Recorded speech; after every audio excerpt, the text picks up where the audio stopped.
Hello mga subscribers at YouTubers! Ngayon naman ay gagawa tayo ng my favorite buttercream. Ito ang mga sumusunod na ingredients. Natin dito ng half cup of egg whites. Kailangan ito ay room temperature.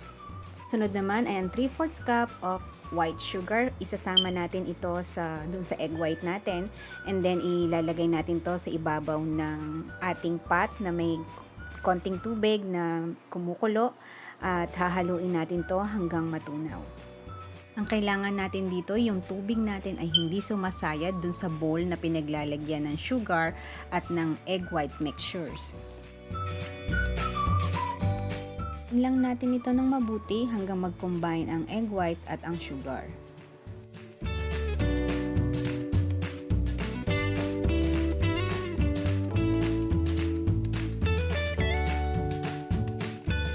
Next, na gagawin ko naman ay itetest ko kung may granules pa yung sugar or natunaw na siyang lahat. Pag natunaw na siyang lahat, makinis na at medyo maligamgam, okay na siya. May thermometer ako dito, nag-register siya ng 160 para ma-pasteurize din yung egg whites ko. Ngayon, itatransfer ko na siya sa aking stand mixer with whip attachment para i-whip ko siya hanggang mag-cool down at room temperature yung egg whites ko.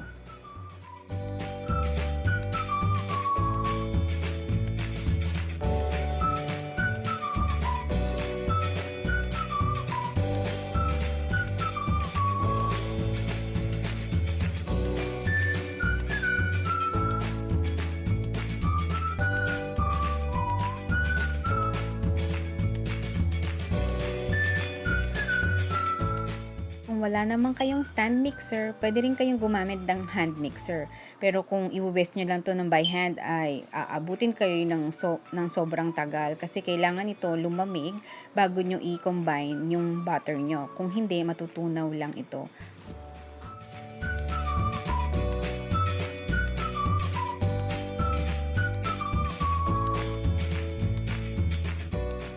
Ayan, medyo malamig na yung ating meringue. Ngayon, papalitan ko yung whisk ko ng paddle attachment and then i-combine ko na yung butter dito sa aking meringue. Sa paggawa ng inyong icing, pwede nyo rin gamitin yung whisk nyo hanggang sa end, but I prefer using a paddle para hindi siya masyadong airy. Pero kung kailangan nyo ng volume, pwede nyo gamitin yung whisk hanggang matapos nyo gawin yung icing nyo. Ginagawa ko lang ito kasi gagamitin ko tong icing ko para pang pipe ng flowers. Para hindi siya masyado makikita nyo yung mga bubbles sa flowers. Para maging smooth yung flowers nyo, mas maganda siya na wala masyadong air. Pero kung regular icing lang, it's fine na you use the whisk and up to the end.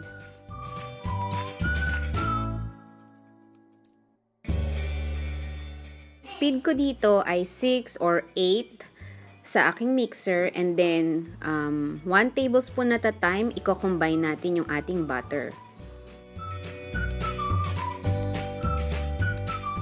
Yon, habang ginagawa nyo tong combination ng butter at ng meringue, pag nakikita nyo nag-curdle siya, just continue whipping. Don't throw your ingredients because it's fine. Ang nangyari lang dyan, medyo mainit pa yung meringue nyo sa gitna or sa ilalim. Then yung butter nyo natunaw, that's why nagsa-separate sila. Pero just keep on whisking and then babalik ito sa magmumukha siyang icing at the end.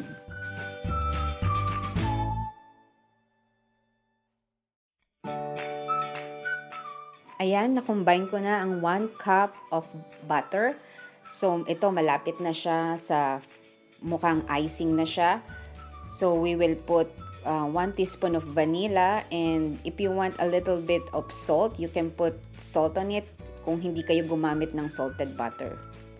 After mixing and stiff pick na siya, makikita nyo siya, very smooth na siya. Now we can use this one for icing our cake, or you can add a different flavor for this one.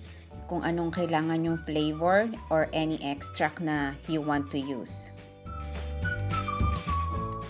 Ngayon, nag-a-add ako ng 1/4 teaspoon of salt para yung lasa ng icing mo ay mabalance, hindi masyadong matamis. Hindi din naman ito maalat, pero nagbabalance yung lasa ng icing nyo pagka nagput kayo ng salt after mixing it.